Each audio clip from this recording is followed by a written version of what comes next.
Bonjour, bienvenue sur Baudin Prof TV. Alors dans cette vidéo, nous allons voir comment enregistrer une facture de vente dans un pays de l'Union européenne. On parlera de livraison intracommunautaire. Alors petit rappel déjà, on enregistre toutes nos opérations dans des comptes. Au débit d'un compte, nous allons avoir ce qu'on appelle les flux entrants, c'est-à-dire tout ce qui entre dans l'entreprise. Au crédit d'un compte, tout ce qui sort de l'entreprise, c'est-à-dire les flux sortants. En haut à droite s'affiche une vidéo qui vous rappelle un petit peu le principe de la partie double. Alors, entrons dans le vif du sujet. Nous travaillons chez Yonn Équitable. Déjà, il faut se situer sur le document. Donc, Yonn Équitable est situé en haut. En haut, sur une facture, ce sont toujours les fournisseurs.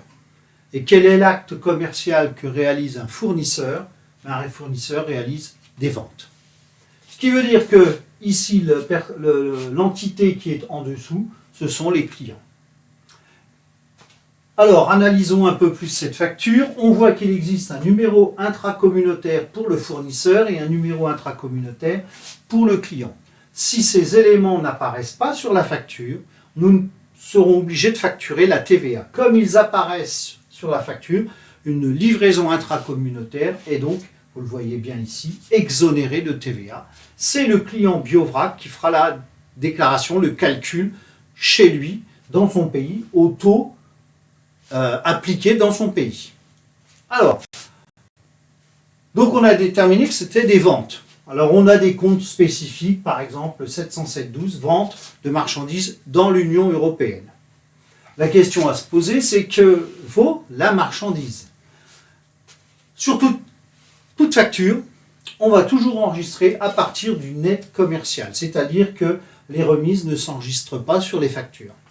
Donc ici, le montant est de 1337,70. Deuxième question à se poser, cette marchandise, est-ce qu'elle va rentrer ou sortir de l'entreprise? Quand vous vendez quelque chose, vous ne l'avez plus chez vous, il est parti chez votre client. Donc c'est quelque chose qui est sorti. Flux sortant, donc crédit. On continue, alors on se rend compte qu'il n'y a pas de TVA, donc on ne va pas traiter de TVA. Donc on va passer directement au net à payer, qui est la même somme que le montant de la marchandise dans mon exemple. Alors, à qui ai-je vendu? On l'a vu tout à l'heure, j'ai vendu à un client. Donc on va créer un compte client. Alors on peut détailler avec un compte client Union européenne. Et la question à se poser, c'est la somme que me doit ce client, les 1337,70, est-ce que ça va entrer ou sortir de mon entreprise?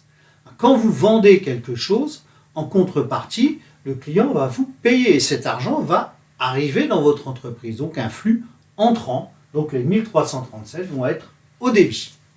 Alors, petit résumé sur les comptes entiers. Alors vous voyez que là c'est vraiment une écriture très simple. On a le compte client au débit et le compte vente de marchandises au crédit pour équilibrer. Voyons ce que ça donne dans un journal, donc journal de vente. On y retrouve la date, le numéro de facture, le client, ici Biovrac Belgique. On retrouve notre 411 au débit, notre 707.12 au crédit.